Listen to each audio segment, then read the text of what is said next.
Hello and welcome to another in this series of tutorials for Excel beginners.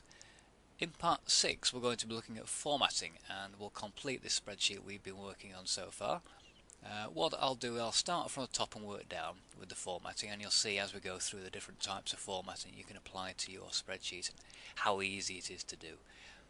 The first thing I want to do with this particular spreadsheet is make the title go across all the columns. What I mean by that is I want it centered at the top of the spreadsheet rather than stuck over on the left or the right, or however might do it.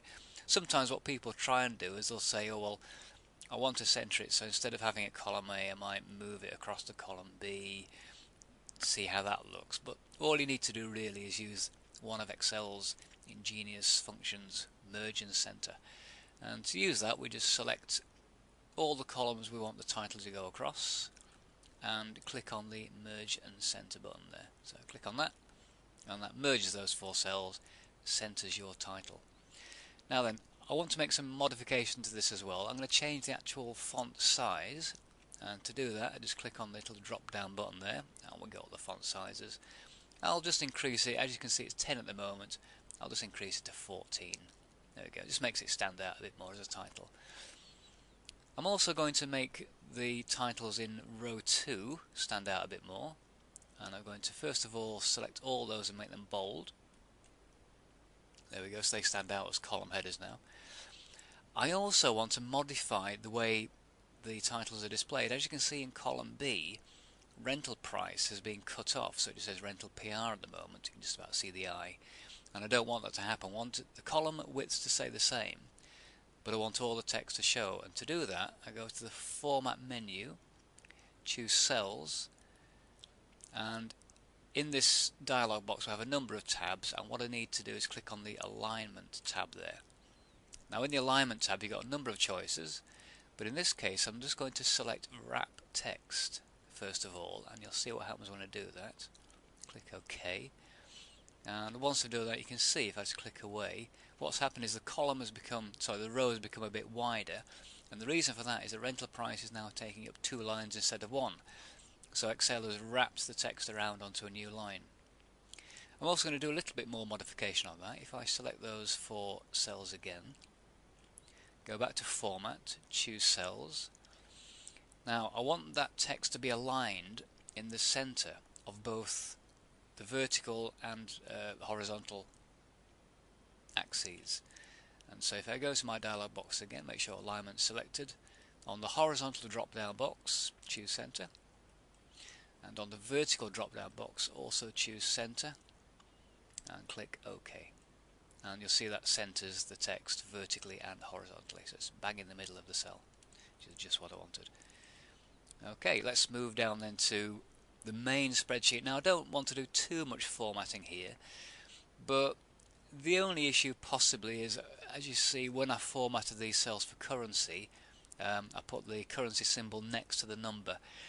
The only thing you might consider doing, and I will change it here, is to change to accounting format, and what that does, it positions the currency symbol on the left of the cell and the currency value on the right of the cell, so there's a gap between the currency symbol and the actual value, depending on the width of the column obviously. And I'll just illustrate that. If I just select all the values in rental price, I can use the currency button, but I'll just show you the menu option instead here. If we go to format cells, go to number tab, and this time select accounting in the category column, and make sure that the sample is exactly what you want. Now the odd thing here is it doesn't really show you what you're going to get, and I'll just illustrate that when I click OK. You see here in the sample the currency symbol is actually next to the number. That isn't what will happen when I click OK, as you will see. So if I click OK, the currency symbol jumps to the left of the column and the number is now over on the right, which is what I want to happen. It just sometimes looks a bit neater, but the option is yours depending on what you want to do. So I'll do the same thing in the income column, select those values there, go to format cells, select accounting, check that the symbol looks okay with the number of decimal places and the symbol is okay, click OK there, and again that aligns the currency symbols down the left and the values down the right. And I can actually apply that formatting to the rest of my spreadsheet. If I select any one of these values that's already got the formatting on, so just pick one at random, I can then use the Format Painter tool Now if I double click on the Format Painter tool, which I have done there, that will lock it, it'll switch it on and leave it on, so I can now come down to the currency values for average, maximum and minimum and just select those three. That'll apply that formatting. And as you see, the little painter brush is still next to my mouse pointer, which means that the Format Painter is still switched on. And I can then select the 4 cells in column D for total, average, maximum, minimum, release the mouse button, and it applies the same format in there as well. That's exactly what I want. To switch off the Format Painter, I can either click the button again, or I can press the escape key. So in this case I'll just click the button again, and that switches off the Format Painter. Okay, so what we're going to have so far, we have the spreadsheet looking a bit nicer. We have the rental values all nice and centered. I'm quite happy with that. We've got the pricing or the currency values all formatted correctly as I want. And what I'm going to do now, I'll tell you what, just apply bold formatting to these labels here as well. So just select those values there, or those labels. Click on the B for bold, and that tidies those up. So the next thing I'm going to do is apply the color formatting. Okay, now when it comes to colors, there's all sorts of things you can do, obviously. The temptation is to color your spreadsheet in sort of a Technicolor style and all sorts of weird and wonderful colors, but this is where you have to consider who will be looking at the spreadsheet, what those colors mean, and are you going to print the spreadsheet or will it just be a screen display? And you have to consider things like contrast as well. So if you have too dark colors for text and background, then it doesn't print so well. I'll just go through and show you some examples of what I mean. Now I'll show you a little trick here when it comes to applying background cell colors. If you come over to the fill color option, you see, by the way, the border, fill color and font color options are over on the right hand side of the format toolbar.